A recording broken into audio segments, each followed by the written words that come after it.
A bit late, I suppose. I'm exhausted. I can't remember everything I've just written now. Yeah, I haven't done any live feeds recently, but I'm having a few changes at home that we've all been adjusting to, so apologies for my absence. I've still been doing what I can when I can. My hours now are very limited, so I'm kind of available between 10 and 2 and when I'm on a fag break type thing. So I'm not doing as much as I used to do, but I'm doing what I can when I can, as I've always done. So yeah, I've been helping writing letters for a few people, helping them with their defences. That's happening with quite a few things actually, which if we can set a precedent with anyone, then it's beneficial for everyone, is my way of thinking. So anyone that we've been able to help with their defences, we're doing so. And we've had some minor successes. Colin Craig, who's watching now, he was admonished, which is better than being prosecuted. So you know, there are some small successes. Hopefully one day we're going to have the big success. As you know, we're all supporting Leslie Gibson's case as best we can. Now, today I had the new solicitor come and meet me for the second time at my home. I met him at Product Earth, I think it was.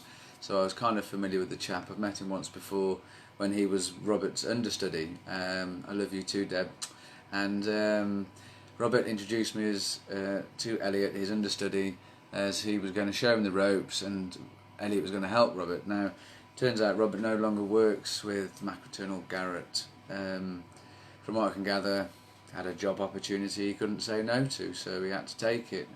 I completely understand that. You know, if you've got a great opportunity you've worked all your life for, you're not going to say no to it. So I don't know the ins and outs of it or all the details, but from what I can gather, it's a basic career move that no one can fault a person for. So I wish him every good luck in his venture, wherever it takes him.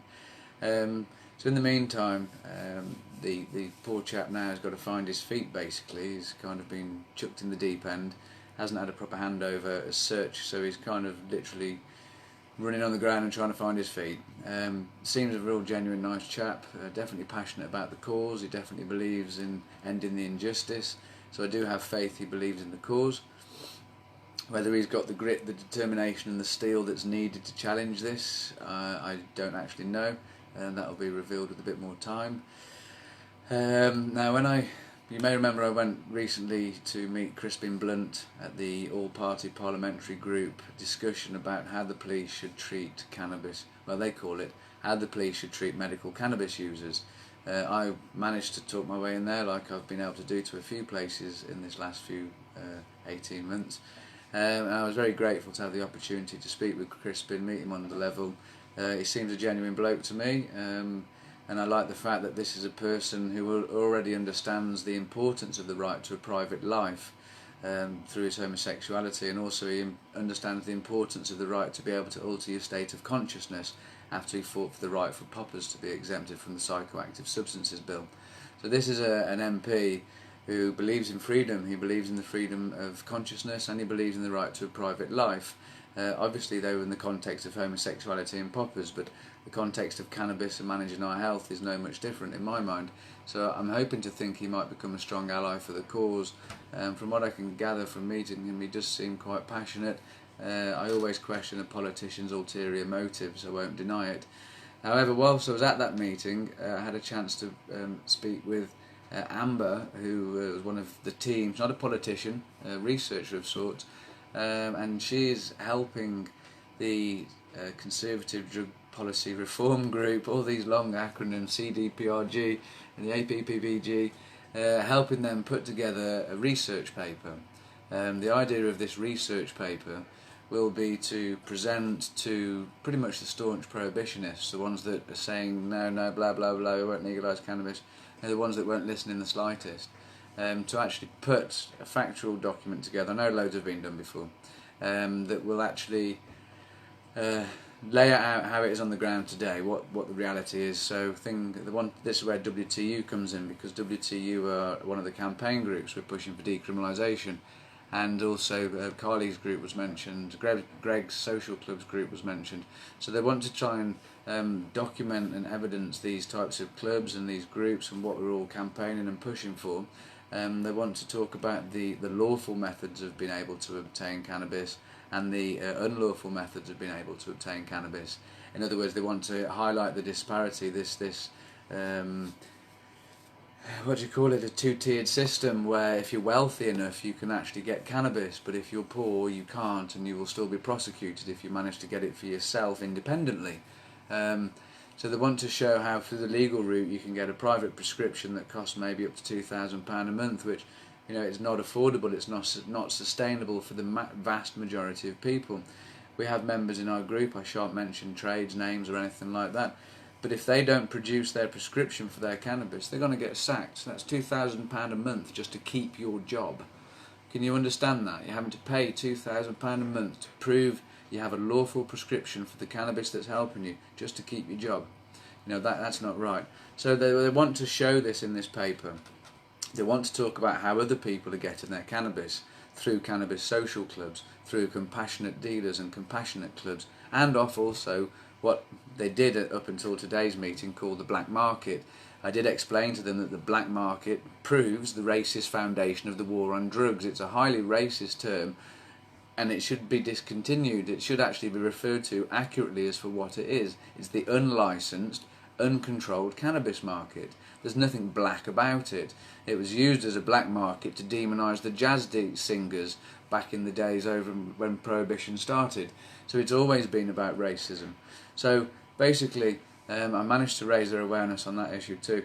And they want to present all this information and then not the solutions but the possible options. So the options are do nothing, continue as we are, which is prosecute people, have a private prescription system, and where the NHS still refuses people. The other options are decriminalisation or a legally regulated market. So they intend to present in this paper, mainly it will be targeted to conservatives that are really against decriminalisation and legalisation and all kinds of reform. So the idea being that it might inform, educate, persuade and reason with them the merits of reform and the benefits of reform for the individuals, for society and for the country as a whole. Obviously I'm quite happy to take part in such research, and it does have quite a medical focus. They kept talking about patients and I kept saying, well, what about people? And I kept challenging this paradigm of medical versus recreational and managed to really challenge that in their minds.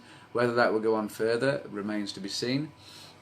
There's a definite belief in the value of the right to grow your own, the logic of the right to grow your own, and also the arbitrary number problem as well. You know, there's lots of positive things in the discussion that will hopefully come forward in the paper. Again, I'm hoping to help and participate in any way that I can. So that they don't represent the Tory party whatsoever, and I didn't have a Tory in my house at the end. She turns out she's a lefty, whatever that means. I guess I might be a lefty, but two very decent, genuine people were in my home today, and I felt quite good about that. As for the solicitor, like I say, I think he's been dropped in it in the deep end just by circumstances. I don't know how that's going to go, truthfully, you know. What is going to happen though next week is I will be going to stay with some friends in Wales that are in our group. I don't like to talk about names because this video might be shared places, and a group of us that are able, digitally and on site, will be trying to research online, gather as much information and evidence as we can to try and build a convincing and compelling case basically for the repeal of cannabis prohibition completely, if we have our way. Removal of cannabis from the Misuse of Drugs Act is what we'd like to see. So that's what we're going to be pushing for. Now I had planned, I have a bit of a plan, and it has been shared in the group. I have shared it with a solicitor. I've never made a legal case before, so I'm not going to claim I know what I'm doing. All I know is I've found lots of research that shows the government's talking out of its arse, and I'd like to try and get that before a judge and jury to see if the truth can be shown. That's pretty much all I know. We've got a couple of people who are volunteering to collaborate digitally, who have experience with legal cases, and they've told me that they're going to help. We have other members who are looking for research for us, Now what we're going to do over the next few days is put some topics out, so if you know anything about this area, I'd like you to share it into the post. You know, it's not like I'm saying Phil Monk's got all the brains in the world here. It's a community effort. There's loads of people that know stuff that I don't even know, vice versa. So as a community, as a collaborative effort, if we all pool our resources, we've got the chance of making quite a convincing and compelling case. So, you know, for an example, bear with me a second while so points to cover and to evidence is what we're hoping to do, you know, the specific list of human rights infringed. I've got here, give me a sec, sorry. Because to me, it's always been, they've always banging on about a plant, and it's not about a plant. We have a whole culture, cannabis community. I know some people don't like the word canna community, it's a made up word, but all words are made up before they're used. So I like the word canna community personally because we are a community and we have our own culture, we have our own traditions, our own music, our own art, cuisine and fashion, and we're punished for our way of life. It's nothing to do with the plant. So, you know, it'd be good to try and have a whole section about canna culture and what it is that makes it to be in the canna community, what is typical of our people. Lots of other things about cannabis being an essential nutrient. If you've got knowledge and information about that, we'd like to hear it. Lots of other things, comparative statistics from around the world. If you're good at finding statistics, I need your help. The same for the UK, we'd like to find the disproportionate application of the law for ethnic minorities in the UK. If you're good at digging out statistics and all that sort of stuff, please contact us. Because many hands make light work, and I think together we can do it. And we also have the 689 case studies that I have to go through. The team on site, we're planning to go through it together. I think we intend on printing them all off, so we'll have all 689 case studies. All emails will be removed, so they won't be printed off, so there'll be nothing on any of the case studies identifying any of the respondents. That'll be just kept away from it all, so don't worry about that aspect. And also to extrapolate the data from that, so we found out 84.9% of the 689 that responded used cannabis for therapeutic purposes. You know, it was interesting to get some of this statistical data that we intend to try and present in court. We will be selecting specific people for case studies, or asking people if they will consider to be the pioneer for, let's say, nutritional aspect, for example, because WTU isn't fighting for this false paradigm of medical versus recreational. I mean, we're fighting for freedom, actually, freedom of consciousness, private life, beliefs and practices. That's what we're fighting for. But if you wanted to put categories to what kind of cannabis purpose you're using it for, well, the WTU is fighting for therapeutic, medical, recreational or relaxational, nutritional, spiritual, creative and industrial as well. You know, and there's even more, there's meditational, there's tantric, you know, whatever kind of purposes. We're trying to find people that really best examples of that case, for example. So I have people in mind already for the spiritual aspects and for the nutritional aspects, but we will be reaching out to people soon. Don't be offended if you're not reached out to, or if you think you have such a powerful story, you know, come forward, don't be shy. I'm trying to think of what else I need to say and talk about. I think I've mentioned everything. Oh, something else I wanted to talk about very quickly. There's been a few discussions in the group recently, caused quite a bit of heated discussion actually, trying to say the WTU team, even myself, are personally responsible for teaching people how to make their oil safely and correctly, or how to take it, or about the harms of cannabis. You know, that's not my role. I'll clear that right up now. Shush, Dobby! Here comes a little ankle snapper. Yappy and snappy, but he's lovely really. He's a little softy beneath that savageness. Dobby, shush, there's a good boy. The WTU have never claimed to be experts about cannabis. When I say the WTU, I'm on about the admin team and myself. None of us have claimed to be experts. We might have a bit of personal experience. We certainly don't claim to be expert enough to take the responsibility of teaching people the right and wrong way of how to make your oils or how to consume your cannabis. We have tried to provide a safe, discussion area for people to share their information and share their experiences so they can help guide each other. And we've shared our own personal experiences, but we're certainly not trying to teach the rights and wrongs and whys and wherefores of how to do things. To try and imply that we're responsible for that, I think is a little unfair. The WTU has only ever set about making a legal challenge, a human rights legal challenge against the Misuse of Drugs Act. We have also created a supportive community. That's happened indirectly, and we also do make a community where people can share information. We do try to moderate that information, make sure it's not repeated and it hasn't got adverts and sales and all that sort of stuff on it. But ultimately, we don't know one thing that's good from another. So there was one about using isopropyl alcohol for your oils. Well, you know, none of us know that. It's just a post that's been shared. It should be discussed. It should be researched by the individuals that wish to pursue that. It's not down to the admin team to try and teach people that. The admin team's responsibility is to maintain social decorum in our community, so that anyone starts getting abusive, asked politely to stop it, and if they don't stop it, to leave, because we're trying to make a safe space for free discussion, not a place to abuse and insult one another. So you know, I'll make that clear from now. None of us, we don't provide all, we don't teach them how to do it. You know, we share our own experiences, and that's all that we share. So there are lots of other groups, and I think what's happened is people get confused which group they're in, or even what the group is. And there are groups about oil making and about how to take it and how not to take it, but this isn't one of them. This is a group about trying to gather information, share information, and build a legal challenge against the government, which, you know, we really want everyone to support that, really. So I hope that kind of clears up this kind of finger pointing. You know, you are all responsible, because to be fair, that's pretty ludicrous. They're all autonomous human beings. They're responsible. No one else is responsible for anything I do but me, and the same applies to every other human being on the planet. So you know, research, and then make your informed decision. This is a discussion group. No one is a doctor. No one is medically trained, at least not that we're aware of. None of the team are. So no one is giving medical advice. No one is telling you what you should and shouldn't do. All they are perhaps doing is telling you what they have done and what has worked or not worked for them, so that you can then go off and make your choice for yourself. I think that's where it ends, really, with the responsibility.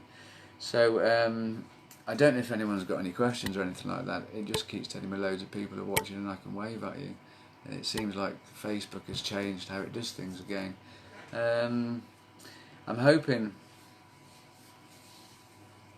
if I have my way, to get this bloody case assembled as fast as we can, get it as evidenced as fast as we can, get it put before the barrister as fast as we can. As soon as they come back to us, hopefully then we'll have a statement to take to the Home Office, which should be this declaration of incompatibility. And then I believe they have to respond. You know, it can't be ignored like they've ignored all the other letters I've sent to them. They can't ignore this one, apparently. So I'm kind of excited for it to come to happen, because it's been a long 18 months pushing for this, and I don't like to not finish things. So I'll keep you posted. Any develops, I'll let you know. Yeah, I've been advised, you know, not to hand myself in. I've been advised not to send in that letter of non-criminal intent, because it might incite them to come and arrest me. Although that might not be such a bad thing. I have been told that it could be useful in the moment of them coming to the door, so when the police come, that it could be presented as a document to them. As to how effective it would be, who knows? It's got no legal standing whatsoever at this point. I don't know what to do, really. Keep waiting for the knock on the door. Right, I'm going to love you and leave you. I think that's everything. Oh, raffle. I am going to try and do a raffle. I've managed to get the raffle prizes out from September. I've literally only just recovered from all the campaigning, and now things have changed for me, that I'm having to do a lot more than I was having to do before. So my body is adjusting to quite a lot of things at the minute.